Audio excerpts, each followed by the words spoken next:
Olá, meus amados, a paz do Senhor Jesus esteja convosco. Estamos de volta com mais uma porção da Palavra de Deus. Estamos analisando a Bíblia do Gênesis a Apocalipse. Especificamente, estamos tratando do livro de Números, a caminhada de Israel no deserto, as orientações que Deus deu a eles com relação à vida prática no tabernáculo, o levante do povo, os acampamentos, enfim, toda aquela história dos hebreus, por 40 anos caminhando no deserto em busca da terra prometida, segundo os pactos de Deus feito aos pais, Abraão, Isaque e Jacó. No conteúdo passado, nós havíamos falado sobre algumas instituições de Deus a Israel, Moisés e o tabernáculo. Falamos sobre o panorama do tabernáculo, o sustento do tabernáculo, a nuvem, as trombetas, os filhos de Arão com relação às trombetas, e também o caso da blasfêmia de um cidadão que sofreu pena de morte pelo fato de blasfemar do Deus de Israel. No conteúdo de hoje, estaremos então analisando aqui a primeira marcha, o primeiro retiro de toda a nação, levantando acampamento e de deserto adentro, seguindo para a terra de Canaã. Por isso eu quero convidar você nesse momento a abrir a sua Bíblia no livro de Números, no capítulo 10, versículo 11, ao capítulo 12, versículo de número 6. Meus caros e diletos irmãos, nesse texto estaremos aqui, portanto, analisando esta seção que descreve as experiências dos israelitas à medida que eles viajam do Monte Sinai até a região de Gades Barneia. É mais um espaço, uma região explorada pelos filhos de Israel. Então nós iremos aqui analisar pelo menos 4 sessões dentro desses 2 capítulos. E eu volto a dizer, se você quer um estudo mais minucioso, mais profundo, você precisa pesquisar em um tempo, escolhendo um tempo, um momento entre você e Deus, e pesquisar, fazer anotações. Vai ser maravilhoso para a sua vida. Aqui apenas uma análise compacto, para que nós possamos ter um momento devocional com Deus, aprendendo, enfim, a sua palavra. Sendo assim, em primeiro lugar, nós convidamos você a abrir a sua Bíblia no livro de Números, no capítulo 10, versículos 11 e 12. Aqui nós temos o sinal vindo do céu, isto é, hora de levantar acampamento. Aqui no texto, ora, aconteceu no ano segundo do segundo mês, aos 20 do mês, que a nuvem se alçou de sobre o tabernáculo da congregação, o que significava que os israelitas deviam andar novamente.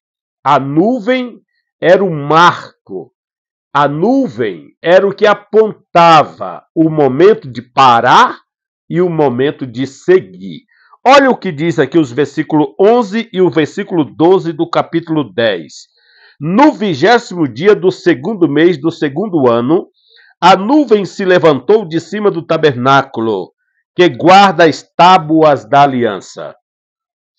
Então os israelitas partiram do deserto do Sinai e viajaram por etapas até que a nuvem pousou no deserto de Parã. Então veja como é interessante quando Deus está na direção de um povo, guiando, não importa se no deserto, se nos grandes centros. O que importa é que, se Deus está com você, Ele garante a sua segurança e a sua sobrevivência. E sendo assim, então Israel, vendo este sinal maravilhoso do céu, se coloca em marcha, seguindo estrada rumo a Canaã. O segundo texto, a segunda sessão aqui, no capítulo 10, versículo 13 ao 28, o desmonte das tendas. As 12 tribos seguem a coluna de nuvem, conforme estamos aqui relatando. Assim partiram pela primeira vez, conforme a ordem do Senhor anunciada por Moisés. Os exércitos do acampamento de Judá partiram primeiro, junto à sua bandeira. Naasson, filho de Aminadab, estava no comando. Veja como é tão maravilhoso estudar a história do povo de Deus. Cada tribo de Israel tinha uma bandeira. E quando os principais arteavam a bandeira, se colocavam em prontidão, a nuvem começava a seguir, ambos de forma ordenada começavam então a marcha e Deus diante do seu povo. A história mais linda, mais incrível de um povo sendo protegido e guiado por Deus. Por isso que é interessante a história da salvação. Porque Deus escolheu um povo? Porque Deus estava no meio deste povo? Porque Deus tinha um propósito de redenção para a humanidade por meio do descendente da mulher, por meio de Jesus Cristo. Jesus Cristo que foi um judeu, oriundo da tribo de Judá. Glória ao eterno Deus por nos promover a salvação mediante Jesus Cristo, seu Filho. Por isso é importante a necessidade de se converter a Cristo, aceitar a Cristo, entender a Cristo, pois sem Cristo é impossível ao homem alcançar salvação e ter um encontro face a face com Deus na eternidade. A terceira sessão aqui, o pedido de Moisés, número 10, 29 ao 32. No texto sagrado, Moisés tenta assegurar os serviços de seu cunhado como guia através do deserto. É claro que estamos tratando aqui de uma situação cotidiana, de uma pessoa que conhecia o deserto como ninguém, que era o cunhado de Moisés, filho de Jetro. Veja o que diz aqui o texto 29 ao 32. A palavra do Senhor diz assim, ó. Então Moisés disse a Obabe, filho do midianita Reuel, ou Jeter, o pai da esposa de Moisés. Então ele diz o seguinte: sogro de Moisés, estamos partindo para o lugar a respeito do qual o Senhor disse, eu o darei a vocês. Venha conosco e o trataremos bem, pois o Senhor prometeu boas coisas para Israel. E ele respondeu, não irei. Voltarei à minha terra e para o meu povo. Moisés, porém, disse, por favor, não nos deixe. Você sabe onde devemos acampar no deserto. E pode ser o nosso guia. Veja que Obabe era um perito em situações desérticas. Era um guia especial e espetacular, que serviria de muita utilidade para Moisés e para o povo, pois ele poderia ir na frente, sondando as regiões e descobrindo oásis, etc. Enfim, era um perito no deserto e tinha importância total para Israel. E sendo assim, nessa sessão, Moisés faz esse pedido e ele termina, então, aceitando o seu pedido, pois diz o versículo 33: Então eles partiram do monte do Senhor e viajaram 3 dias. A arca da aliança do Senhor foi à frente deles durante aqueles 3 dias, para encontrar um lugar para descansarem. Veja como é interessante a história de Deus, a história sagrada, a história bíblica. Por isso que eu amo essa história. Eu amo desvendar os mistérios desta palavra, porque na palavra de Deus você encontra Deus, você encontra o Espírito de Deus, você encontra, e cada vez que você lê, é como se você estivesse olhando no espelho e vendo suas falhas, seus erros, sua insuficiência e a sua dependência de Deus.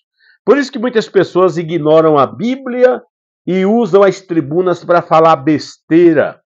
Quem não usa a Bíblia como regra para as suas pregações, ficam atrás de visões, revelações e profecias, trazendo confusão no meio do povo de Deus, que virou nisso que está hoje. Ao invés das pessoas ir para a Bíblia e para Deus, vão atrás de profeta entre aspas. Vão atrás de fulano e cicrano, de status, de gente de fama, e assim perde o teor da palavra, o rumo da palavra e o Deus da palavra. É tão triste quando as pessoas, ao invés de aplicar sua fé na palavra, aplica sua fé em homens, no que homem diz. Quantas pessoas vão para a igreja porque o pregador fulano vai lá, porque fulano vai lá, porque fulano vai cantar? Não vão atrás de Deus, vão atrás do homem. Chega lá, o homem lhe solta uma profetada e elas levam aquilo como se fosse a voz de Deus. Deus não está nessas coisas. Se você quer ouvir a voz de Deus falar com você, só tem um método. Leia a Bíblia e entenda e aplique a sua pessoa, que você verá logo, logo lágrimas descendo, a comunhão acontecendo e Deus te confortando. Isso sim é Deus falar com você e você escutar Deus. Muito bem, a quarta seção do texto, nós temos a segurança na nuvem. Números 10, 33 ao 36. Cada vez que a arca é erguida para seguir a nuvem, Moisés diz: Levanta-te, Senhor, e dissipados sejam os teus inimigos, e fujam diante de ti os que te odeiam. E cada vez que a nuvem para e a arca é baixada, ele dizia: Volta, ó Senhor, para os muitos milhares de Israel. Meus queridos irmãos, não tem diabo que possa lutar contra um povo que pertence a Deus. Por isso que as nações hoje, os ímpios, Hamas, esse idiota chamado Lula da Silva, que soltou suas blasfêmias contra o Deus de Israel, afrontando o povo de Israel. O povo de Israel é um povo de Deus. E o cristão que de fato conhece as Escrituras, ora por Israel, ora por Jerusalém. E é o que nós temos que fazer nos dias atuais, orar pela paz de Jerusalém, pelo povo de Israel. Porque Deus tem ainda obras a realizar na terra através de Israel. E Deus tem uma contenda na terra. Então, não vamos aí esperar coisas estupefatas, porque o que está na Bíblia é o que vai acontecer. E logo veremos a atuação de Deus na história diretamente. Então, se Deus está com esse povo, se o Senhor é o protetor, quando a arca era seguida, Israel marchava, Moisés orava: Deus, vai à frente, repreendendo os inimigos. E até hoje, Deus continua protegendo o seu povo e lançando por terra os seus inimigos. Por isso, o versículo 33 ao 36 diz: Então eles partiram do monte do Senhor e viajaram 3 dias. A arca da aliança do Senhor foi à frente deles durante aqueles 3 dias, para encontrar um lugar para descansarem. A nuvem do Senhor estava sobre eles de dia, sempre que partiam de um acampamento. Sempre que a arca partia, Moisés dizia: Veja, qual é o cão que pode contra um povo desse? Qual é o diabo que pode lutar contra um povo desse? Quando o povo seguia, Moisés orava: Levanta-te, ó Senhor, seja espalhados os teus inimigos e fujam de diante de ti os teus adversários. E nós oramos agora, no nome do Senhor Jesus. Levanta-te, ó Senhor, espalhe esses espíritos malignos e sanguinários que estão lançando bombas contra o teu povo de Israel. Espalha os inimigos e guarda os teus filhos e cumpre as tuas promessas messiânicas entre o povo de Israel. Sempre que a arca parava, ele dizia: Volta, Senhor, para os intocáveis milhares de Israel. E sob essa bênção e essa proteção, o povo de Israel seguia, parava, plantavam, acampavam, marchavam, e Deus presente no meio do seu povo. Maravilha! Que Deus lhe abençoe. Compartilhe esta palavra. Deixe seu comentário, seu joia e se inscreva em nosso canal. Isso nos motiva a continuar produzindo conteúdos como este para abençoar a sua vida e a vida de muitos que você conhece que precisa de uma palavra de Deus. Em o nosso próximo conteúdo, estaremos falando sobre as canções durante o caminho. Eles caminhavam, Deus operava milagres, embora as murmurações, embora as dores, os problemas, porque, embora era o povo de Deus, mas os problemas eram reais. E a coisa foi tão tremenda que, daqueles que saíram do Egito, somente 2 conseguiram entrar na Terra Santa pela sua fidelidade, disponibilidade e fé no Deus de Israel. Aquela geração que saiu do Egito de 20 anos para cima, pereceram todas no deserto por causa da incredulidade, da impaciência e da falta de fé. Mas isso são assuntos que veremos no decorrer do nosso análise acerca da palavra de Deus, do Gênesis ao Apocalipse. Que Deus lhe abençoe e até a próxima oportunidade, querendo Deus.